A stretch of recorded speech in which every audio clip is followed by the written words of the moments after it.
In early 2023, I published the video No Virus is International, which outlined some of the no virus work going on in different countries across the world. Those who were watching at that time may recall that our colleagues in India were publicly exposing the COVID-19 fraud. This included the advancement of a legal precedent against the so-called authorities in India. Well, these no-virus friends were recently in touch with us, and I am pleased to be able to give you an update on some new developments. By way of public interest litigation, a petition was successfully brought before the High Court in order to obtain evidence for not only the existence of viruses, but also for evidence that microbes can cause disease. The video of the hearing picked up a significant amount of attention in India. So let's see what happened in court and how this work continues to gain traction.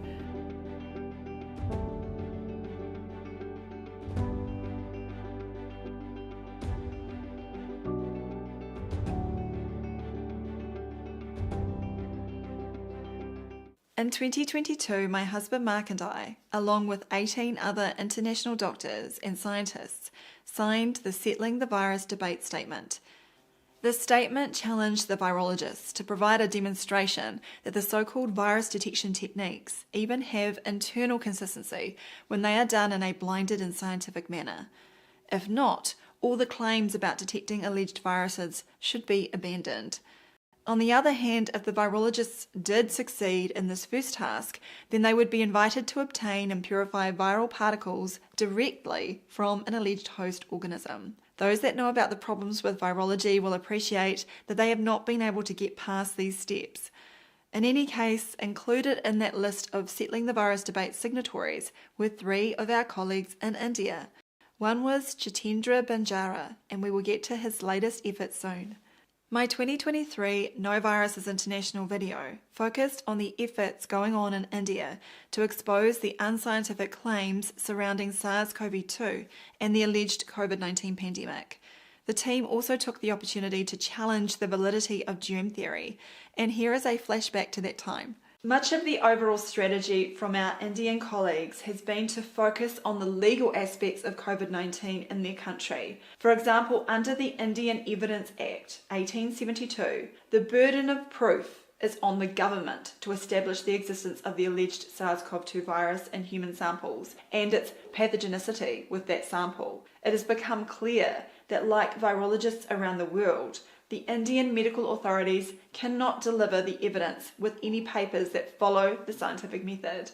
The conclusion from our Indian colleagues in their politely worded statement: this is nothing but a serious medical experiment which is likely a crime against humanity, and this act clearly shows that health authorities may have no intention of public health and welfare of citizens of India. And while the highest level institution, the Indian Council of Medical Research, claimed they have proof of existence of SARS-CoV-2, they have yet to provide any document to back this up. Hence, a demand letter is now being sent to them, as well as the National Institute of Virology and various politicians. It calls on them to provide a public demonstration showing the existence of a virus. They've even opened it up further and have suggested that the demonstration could involve providing the evidence for any alleged disease-causing microbe. In India, like everywhere else in the world, there was no basis to a COVID-19 pandemic.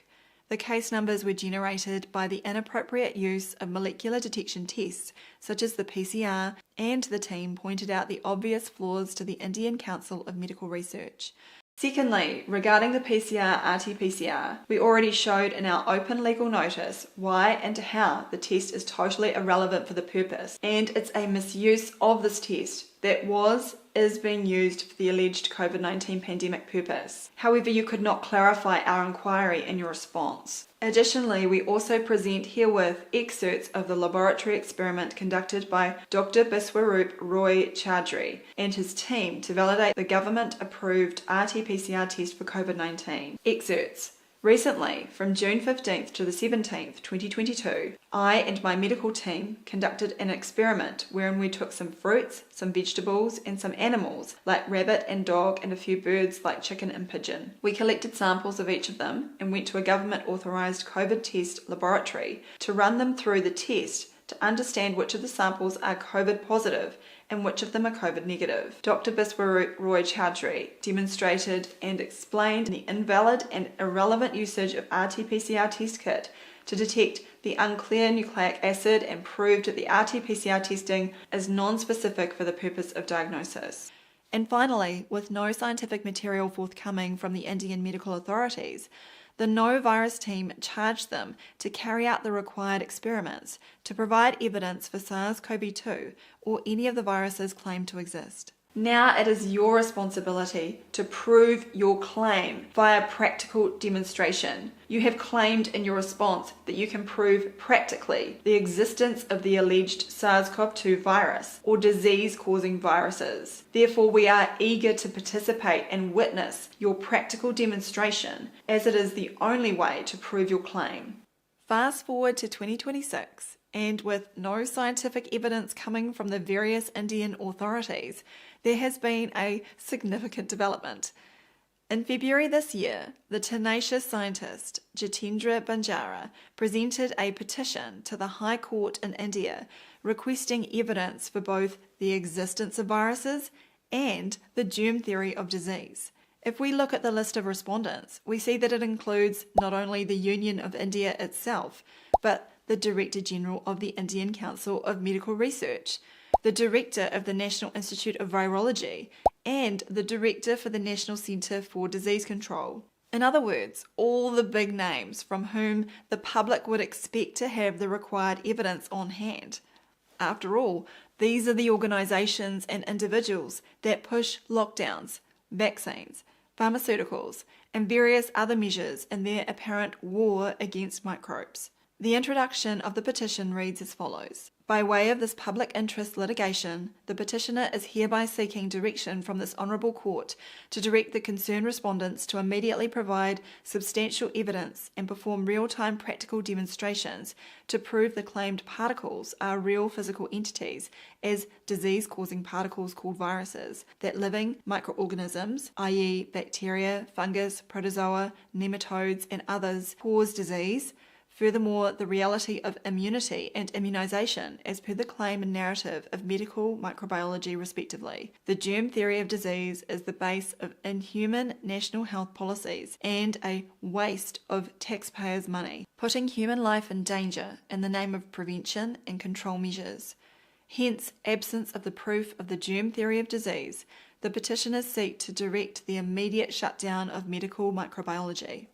We would certainly agree with our colleagues in India that medical microbiology in the mainstream format is a dangerous field that is used to promote vaccines, antibiotics, and the fair narratives of the germ hypothesis. The onus is on those claiming to have evidence for such things to show their hand, especially when most countries are propping it up with billions of dollars of taxpayer funds. And while Jitendra Banjara brought this to court as a lay litigant, when the judge asked about his background, he was able to report that he trained as a medical microbiologist and completed a master's in science in the discipline. For me personally, it is refreshing to even see this being talked about in a high court. I was in a high court last year, but that was to take back control of my bank accounts after the medical, quote, authorities' unlawful seizures. That's what can happen in New Zealand when you point out the COVID-19 fraud and lack of evidence for viruses. Indeed, we live in a place where exposing medico-pharma deception attracts suspensions and six-figure fines for doctors. In 2021, Mark helped produce a statement of claim that completely eviscerated the evidence for SARS-CoV-2 and the fake pandemic. However, the court in New Zealand did not permit the case to be heard. So it is great to see our friends in India successfully using the legal system to publicly challenge the fundamentals of the virus model, as well as the wider concepts of pathogens and germ theory. After Jitendra Banjara presented his petition to the High Court in February, the judge ordered that the counsel appearing for the respondent, Union of India, as well as for the respondents, state, pray for and are granted 4 weeks' time to file their replies in the matter. Well, 4 weeks came and went. All that was heard back was the following. In other words, as it stands, the petition and its claims against both the virus model and germ theory remain officially unrefuted in India. Now, our Indian friends are under no illusions here.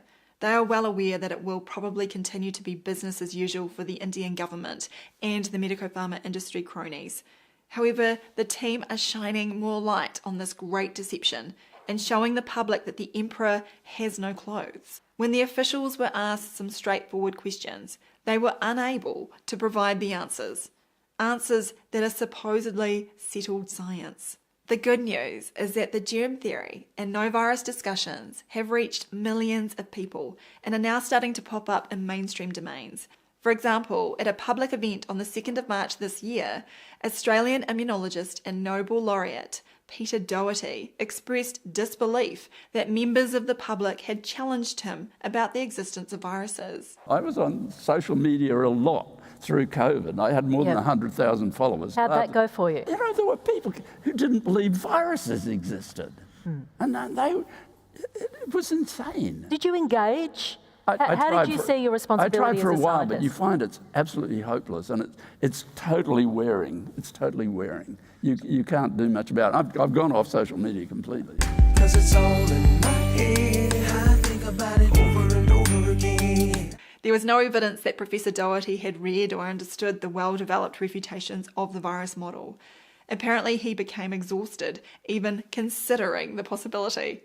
But at least he's talking about it. People often ask us what is the best way to raise awareness about the virus and germ misconceptions that have resulted in the disasters of vaccines, dangerous drugs, and silly rituals such as face masks and lockdowns.